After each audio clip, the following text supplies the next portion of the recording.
teste ensemble ce que valent réellement les feutres OU. Dans cette gift box, il y a 70 couleurs et des petites illustrations pour tester. J'ai vraiment hésité, mais je pense que je vais faire celle-là.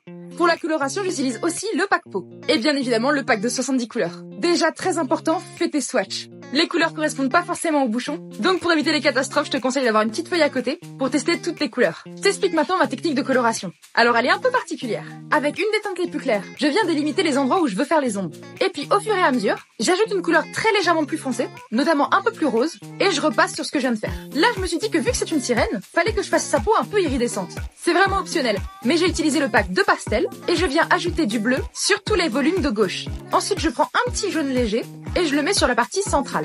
Tu le comprends bien, on va faire un effet néon. Et en dernier, le rose sur tous les volumes à droite. En gros, moi, ma technique, c'est de faire du plus large au plus rétréci. À la place des flashy, tu peux évidemment mettre des couleurs plus foncées normales. Ensuite, je viens reprendre ma couleur la plus claire et je laisse des emplacements blancs que je vais venir bien fondre avec le blender. C'est un petit feutre sans couleur avec le numéro 0. Je te conseille de bien t'entraîner avant de l'utiliser. Et surtout pour le blender, ne pas attendre que ça sèche. Mais à l'inverse, tout autre marqueur, notamment les plus foncés, faut bien attendre que ça sèche, sinon ça va faire des pâtés. Comme tu vois, je rajoute quelques couches de bleu, jaune et rose, tout simplement pour intensifier la couleur.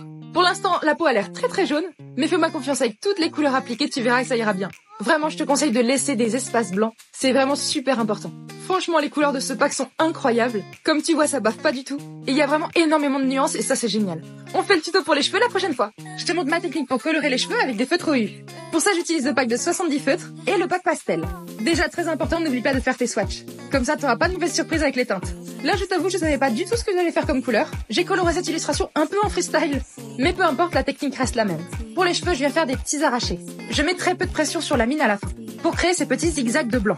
Ensuite, avec une couleur un petit peu plus claire, je vais passer un petit peu sur ces zigzags, mais en laissant du blanc. Tout ça, ça va nous permettre de faire des beaux petits éclats. Ensuite, je me suis dit que j'allais faire un dégradé avec plusieurs couleurs. Alors évidemment, plus les couleurs sont différentes, plus ça sera dur de les dégrader. Mais là, le violet et le bleu, c'est parfait. Comme tu vois, je viens remonter le violet dans le bleu, et avec un rose un peu plus pétant, je fais le même principe que pour le bleu.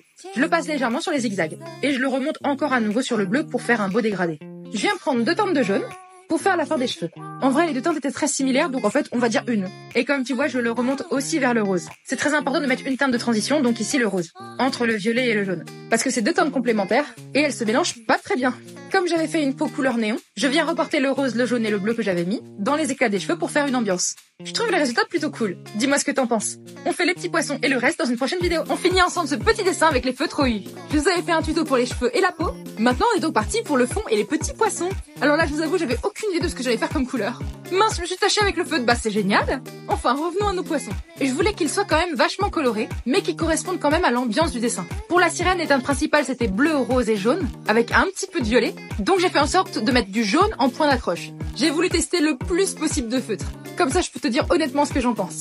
Déjà, c'est tellement pratique d'avoir autant de teintes de transition. Ça fait gagner énormément de temps pour tes dégradés. Après, tu peux aussi faire la technique d'ombre avec les couleurs complémentaires. Tu savais que par exemple, si tu veux ombrer du rose, mais que tu n'as pas de rose foncé, eh ben tu peux tout simplement mettre un petit peu de vert, un vert un peu clair, et je te promets que ça fera une ombre super bien fondue, tout simplement en utilisant les couleurs qui sont à l'opposé du cercle chromatique. Globalement, jaune-orangé, tu peux le faire avec du bleu-violet, du rose avec du vert, le rouge avec une sorte de turquoise. En gros, tu regardes le cercle chromatique et tu peux faire tes choix comme ça. Mais évidemment, avec un pack de 70 couleurs, je pense que tu peux trouver tout ce dont tu as besoin. Je continue à faire mon petit effet néon avec le bleu, le jaune et le rose, et je fais les derniers petits détails décoraux. D'ailleurs, je savais pas trop quelle couleur c'était, mais je me suis dit vert et orange, pourquoi pas. Pour les perles, c'est vrai que chaque artiste a un petit peu sa technique. Comme j'ai pas voulu trop me prendre la tête, j'ai juste repris les couleurs des éclats. Pareil pour les coquilles. J'aime plutôt beaucoup le résultat. J'espère que ce tuto t'a aidé. Tu trouves pas qu'on pourrait rajouter un petit fond des abysses ?